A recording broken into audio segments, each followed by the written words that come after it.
Well, thank you so much for organizing this conference. It is always a great pleasure to come back to London School of Economics, where I studied as far as 1974. That was my first year at London School of Economics. So every time I come back here and give a lecture, I think about how old I am.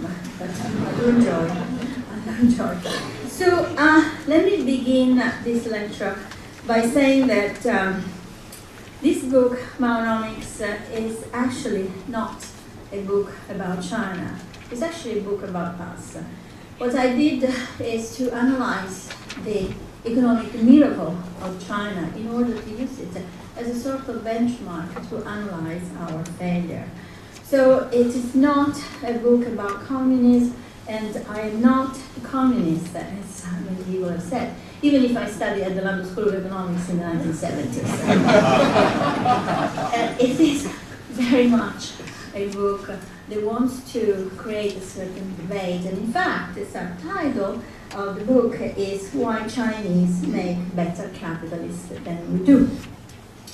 So, why did I write this book? Well, I wrote this book also because I've been watching a major change taking place in the world, a sort of shift of power and the balance of power away from the West and towards the East.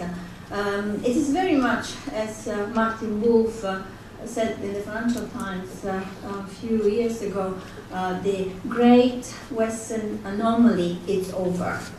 We got to get adapted to a world that is changing fast. And in order to get adjusted to this new environment, I think we have to show some humility. By showing humility means we have to learn some lesson also from other countries, not only from Western countries. And one of these countries, of course, is China. So I think there is a lot that China can teach us. So let me begin the lecture with just brief comments about the Euro crisis, which has been with us for the last 2 years, and will continue, I think, to be with us for a little bit longer.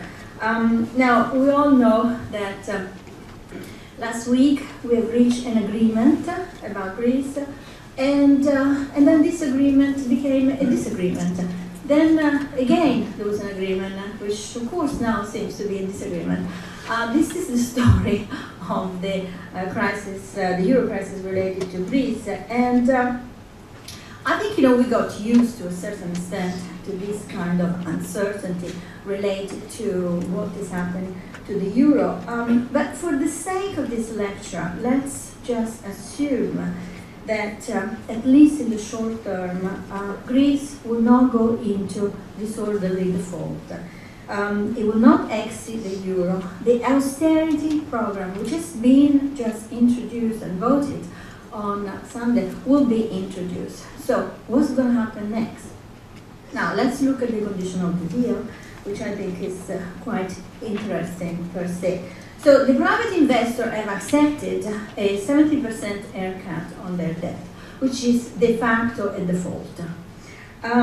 In exchange of this haircut, the Greek government has agreed to another round of austerity, which means that there will be further cuts in salaries, reduction in government expenditure, and which includes, of course, the already broke health sector in Greece. In some hospitals, they do not have enough medicines to cure sick people. They also have to have another cut of 15,000 people employed in the private sector. So by 2020, the public sector will have almost disappeared. So the key question here to ask is this austerity program going to work? So, so far, the austerity program has not worked at all. So the GDP of Greece has contracted over the last 12 months by 6%. So, which means that the ratio between the GDP and the national debt has gone up to 148%.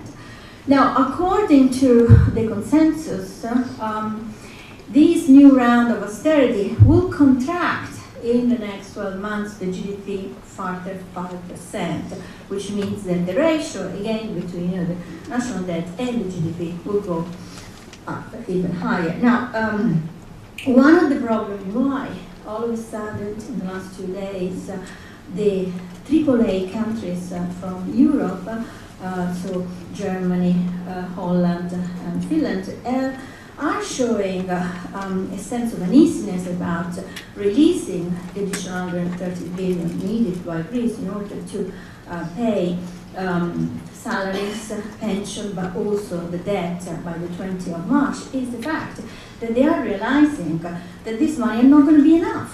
That means that very soon Greece will come back and ask for yet another bailout. Now, unemployment is above 20%. Youth unemployment is at 47%, which means that 1 every 2 young people is actually out of work. And finally, foreign investment has disappeared. Most of the business which are conducted in Greece at the moment are actually conducted using banks outside the country because people are afraid, of course, that the country is going bust. So basically, against this scenario, it's very difficult that the policy implemented by the IMF, which is very similar to the one that was implemented in the Baltic countries recently, which is an internal devaluation in order to bring prices down, is going to work. And one of the reasons why it's not working is because Greece shares the same currency of Germany.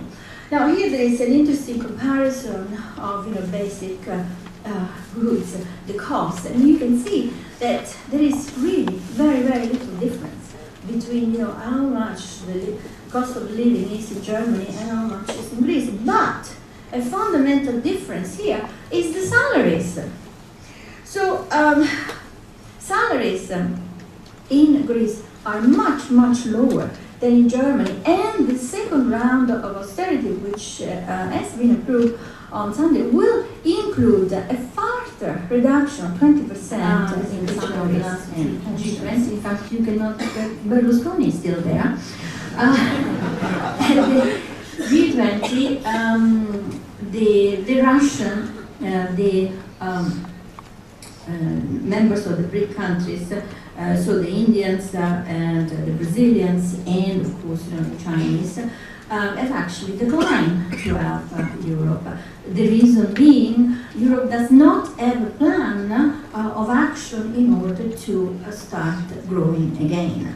Berlusconi and Sarkozy have personally pleaded help to the Chinese, who also have refused. And finally, at Davos, there have been several meetings behind closed doors between the Europeans and the Chinese trying to strike a deal. Now, recently, we're talking about the last 24 hours, there have been reports circulating in the financial press saying that the leader, when in China during a meeting between the EU delegation and the Chinese, has actually said that the Chinese are willing to do whatever they can to help the euro crisis and Europe.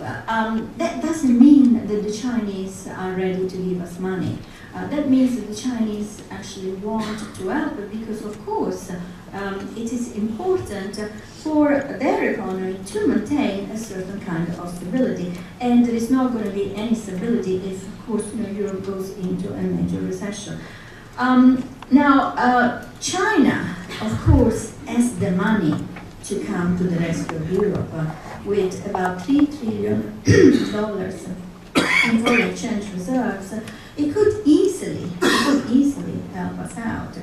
But the question is, will China actually do that? Now, let's look at the arguments in favor, which is what we read in newspapers. Basically, China is dependent upon Europe. Europe is one of the most important trade partners, and therefore, if it wants to maintain a certain rate of growth, it must sustain the European market. Why? Because, of course, the Chinese economy is still dependent upon the export market. So some of the predictions, the most negative predictions so far, are that if Europe goes into a major recession. The Chinese GDP may contract to the point where China rate of growth will go down to 3 to 4%. This is too low to maintain equilibrium in China. And I'm not talking about the economic equilibrium here, I'm talking about the political and social equilibrium. In China, there is a social contract in place. The government can maintain its position, so it can be unchallenged by the population, as long as it provides for economic growth. So prosperity is the key to the maintenance of a system which is still basically a communist system. In order to achieve that, China has to grow around 6%. So that's the key issue. Now, I don't buy this argument, and I'll tell you why. Because basically in 2008 there was the same argument.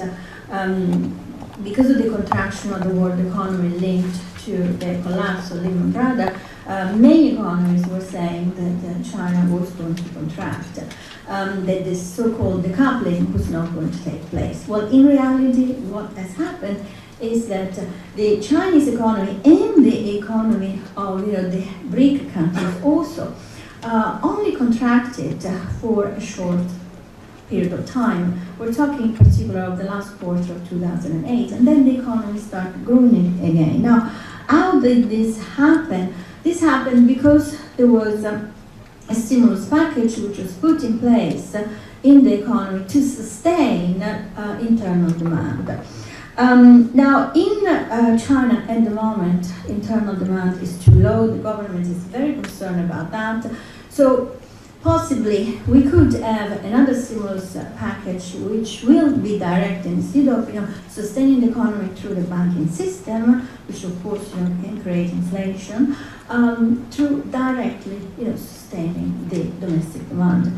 Another important element which we have to take into consideration is the economies of the BRIC countries. Now, in the last 20 years, we've seen a tremendous growth taking place between emerging countries.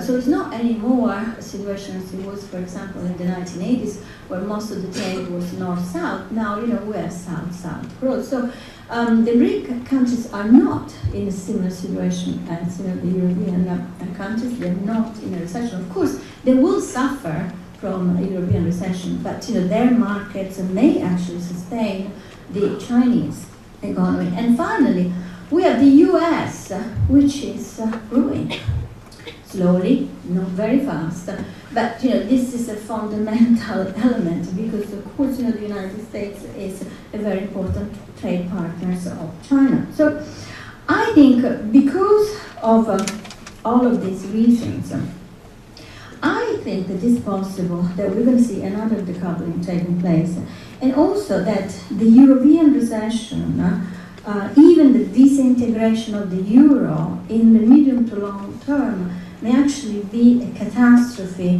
which is very much located in Europe.